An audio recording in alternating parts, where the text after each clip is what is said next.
Ni muri Uvira nk'uko mubibona dutangiriye aho ibintu bimaze guhinduka. Muri Uvira Wazalendo imaze gutangiza ibitero simusiga ndetse aho yamaze kubitwika bimwe mu birindiro by'izi nyeshyamba za M23 na RDF mu mirwano yatangiye mu kanya mu masaha y'isaa 2:10 hagati y'10 na 20 cyane cyane yibanze cyane muri quartier za Karundu, Murungwe, Kasenga aho Wazalendo yatatse bino birindiro. Ngira ngo ibirindiro by'izi nyeshyamba bigiye biherereye muri ibyo bice byamaze kuba byatakwa mu buryo bukomeye cyane na Wazalendo. Wazalendo imaze iminsi ica amarenga yuko bitazaherera ahangaha ihonda agatoki ku kandi. Izi village rero cyangwa utu duce twa Karundu, Murungwe na Kasenga ni muri Uvira ndani niho ibintu byatangiriye. Ngira ngo niba ureba kuri iriya foto ureba hariya muri rura ruziga bira ni ibirindiro by'izi nyeshyamba za M23 Wazalendo yamaze kubihereza inkongi y'umuriro, irabishumika, irabitwitse. Bibaye mu gihe izi nyeshyamba za M23 zimaze igihe kirenga hafi by'umweru bigiye kuba 2 zigaruriye uyu mujyi, ariko Wazalendo kubona yabaye nk'ibagarukana. Ni imirwano imaze iminsi iba aho barwaniraga mu micungararo cyangwa uzaranturu ya Uvira Centre barwana, ariko uyu munsi wa none Wazalendo yabaciye urwaho rero ibinjirana Uvira ndani niho urugamba rurimo ruhinanira, niho rurimo rurabera.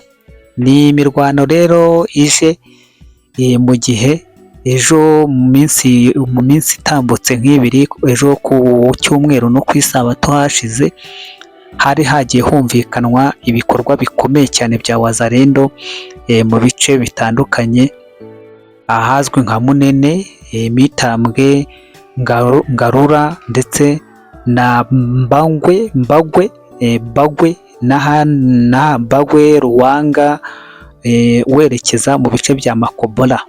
Nkwibutsa ko Makobora nebye hari Makobora ya mbere n'iya kabiri. Aha rero muri ibi bice byose bari bamaze iminsi bahasizanira ruhana inkoyoyo. Ubu rero hano muri Uvira ibintu byamaze guhinduka. Abaturage kubera kumva ugusandara ndetse no guturika gukomeye kw'imbunda ziremereye n'intoya, urumva nta kindi bajyaga gukora. Abasigaye mu mazu yabo ni ukwihisha, abatarahunze ngo bajye mu gihugu cy'abaturanyi cy'u Burundi. Ubu ni ukuvuga ngo bamaze kuba bihisha. Activité économique, ubwo bucuruzi n'iki byose byamaze kuba paralize, byahagaze, nta na kimwe kiri gukora kubera iyo mirwano ihanganishije izo mpande zombi yatangiye mu kanya mu masaha y'isaa 2. Ubu turi mu masaha y'isaa 4 zishyira saa 5.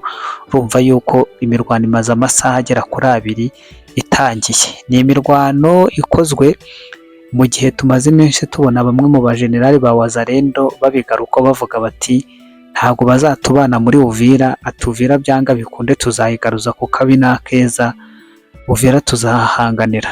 Ntabwo rero M23 biza kuyorohera kuri uno mujyi wa Uvira, kabone nubwo yatangaje yuko ngo yawuvuyemo mu magambo, yuvamo ku binyamakuru, kuri rezo sosiyo, yuvamo kuri Al Jazeera, yuvamo kuri za BBC, za RFI, za TV5 Monde na za France 24, ariko mu buryo buririri cyangwa mu buryo buri reyere, muri realite, mu kuri, mu buryo bw'ukuri ntabwo bigeze bava muri uyu mujyi bawurimo.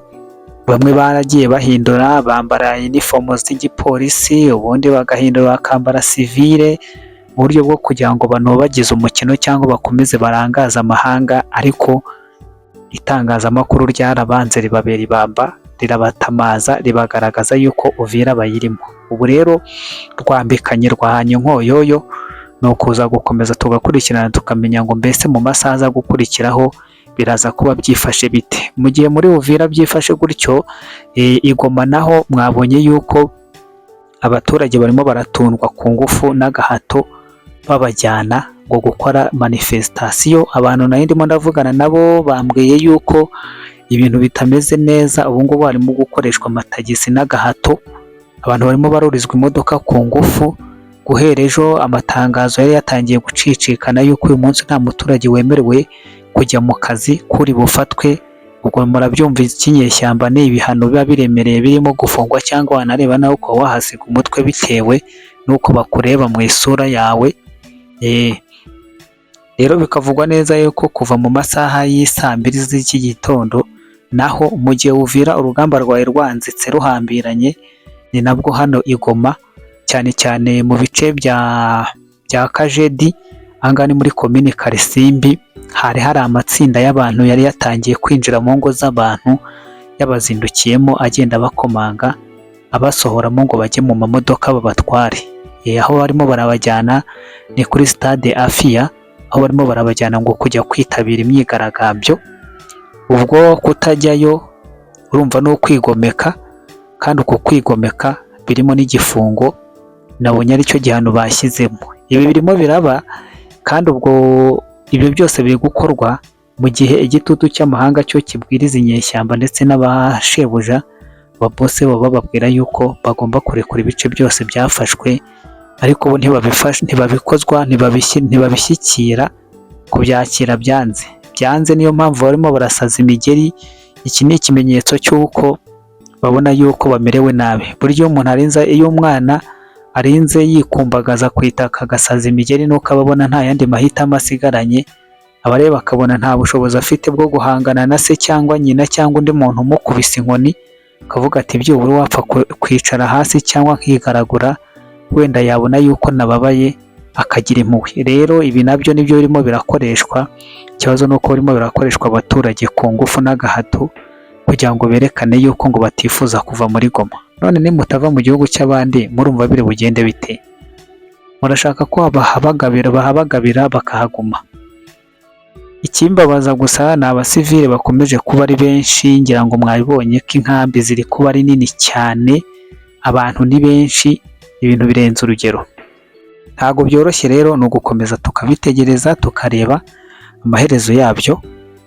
Mu gihe kandi Uvira bimeze gutyo, Igoma bikaba birimo biracika, no mu bice bya Kavimvira naho kuva ku munsi w'ejo abarundi bakomeje kugenda bahafatira bamwe mu barwanyi bizi inyeshyamba za M23 bakomeza gutanta gushaka kwinjira mu gihugu cy'u Burundi.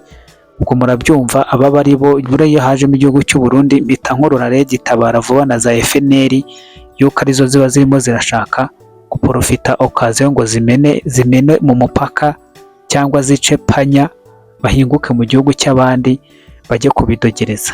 Ngira ngo babashyikiriye nta handi bagize ayo mahirwe, nta handi bahinguka, ni uguhita birukanyira mu nkambi zitandukanye ziri mu mpunzi bakajya kuba impunzi, finally bakazavamo bajya gukora amarorerwa mu bice bitandukanye by'igihugu. Ari no mpamvu nyine ingabo z'u Burundi zisabwa gukomeza kuba ziri maso kugira ngo hataza kugira ubaca muri humye akaba yagira byinshi adogereza. Reka mbashimire, turakomeza kubana namwe kandi nshimira namwe abakomeje kuduha ibitekerezo, nshimira abantu bakomeje kudukorera subscribe n'abantu mukomeje kudusharingira mushyira kuri groupe za WhatsApp zitandukanye mubamo. Ndabashimira cyane by'umwihariko, kandi mwese mukomeza kuhabwa ngo ukomeze kugira ibihe byiza. This video is not default to promote any terrorist, violence or hurting. Our purpose and target is to inform and to teach, not to hurt anyone wherever. And I repeat that we never made this video to promote any terrorist or to promote violence or to promote any hurting. And our purpose and our goals is to inform and to teach, not to hurt anyone.